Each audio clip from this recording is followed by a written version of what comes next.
I dreamed that I drove on a Florida road, still, straight, and empty. On either side were groves of orange trees, so that as I turned to look at them from time to time, line after line of trees stretched back endlessly from the road, their boughs heavy with round yellow fruit. This was harvest time. My wonder grew as the miles slipped by. How could the harvest be gathered?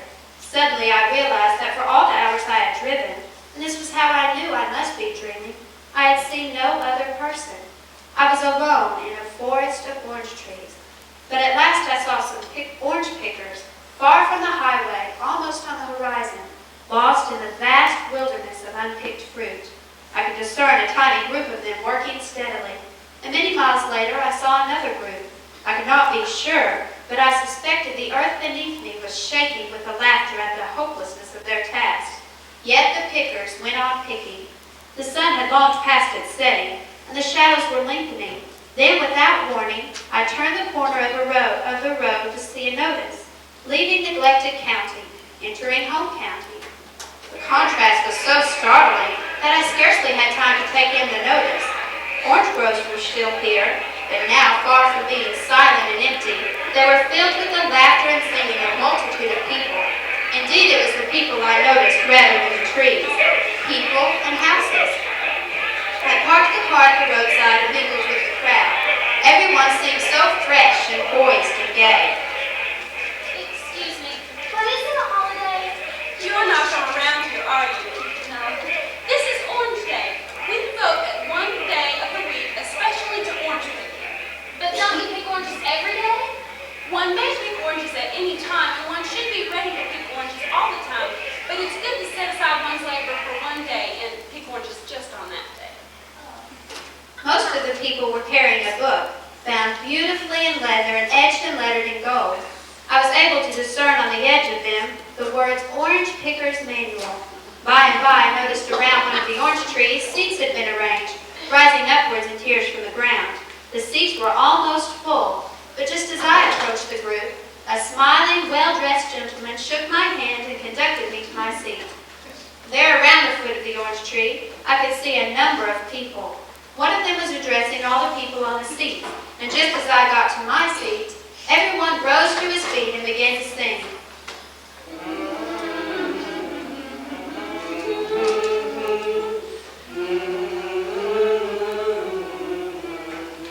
Excuse me, but when do we start to pick oranges?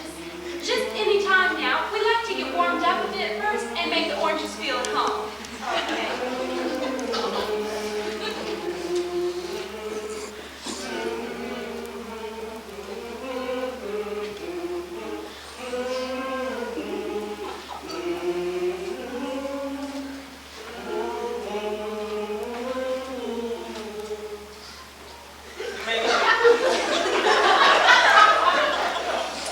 I believe now is the time for a serious determination to direct our attention to the vital works that are placed before us. Excuse me, but which tree do we pick from? Oh, that's our tree right there. But there are so many of us and so few oranges. How can we all pick from just that one tree? We don't pick oranges. That's the Pastor Orange Picker's job. We're just here to support him. Besides, we haven't been called. Excuse me, Yes. I couldn't help but overhear your conversation there. You see, you have to understand how an orange thinks before you can successfully pick an orange. You see, it's psychology, orange psychology. It takes years. Most people here don't even understand the Orange Picker's Manual. They have to go to a manual school. Manual school? Well, what's that? Well, that's where they go to study the Orange Picker's Manual. It takes years of study, dedication, before you can even begin to understand what's written in it. I didn't realize picking oranges was so difficult. Well, it is. We are not mistaken. We have much to be thankful for. Last week, we saw 3 oranges put into our baskets.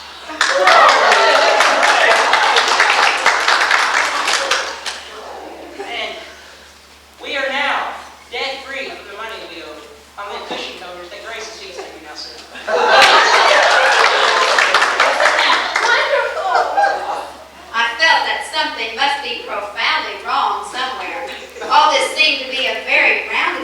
way of picking oranges. The man was reaching a climax in his speech. The atmosphere seemed tense. Then, with a very dramatic gesture, he reached through the oranges, plucked them from the branch, and placed them in the basket at his feet. The applause was deafening. Do we start picking now? Well, what do you think all this tremendous effort has been made for? Well, there's more orange picking talent in this group of people than in the rest of Home County. Why, thousands of dollars have been spent on that one tree that you're looking at. Listen, I don't mean to be critical, and I'm sure that that man does a very good job of picking oranges. But surely the rest of us could try. I mean, we've all got a pair of hands, and we could read the manual. But when you've been in the business as long as I have, you'll realize that there's not enough time for just one thing. There's our homes to look after, our families to care for, and our work to do. But I wasn't listening. Light was beginning to break on me. Whatever these people were, they were not orange pickers. Orange picking was a form of entertainment for their weekends. The sun was almost setting in my dream.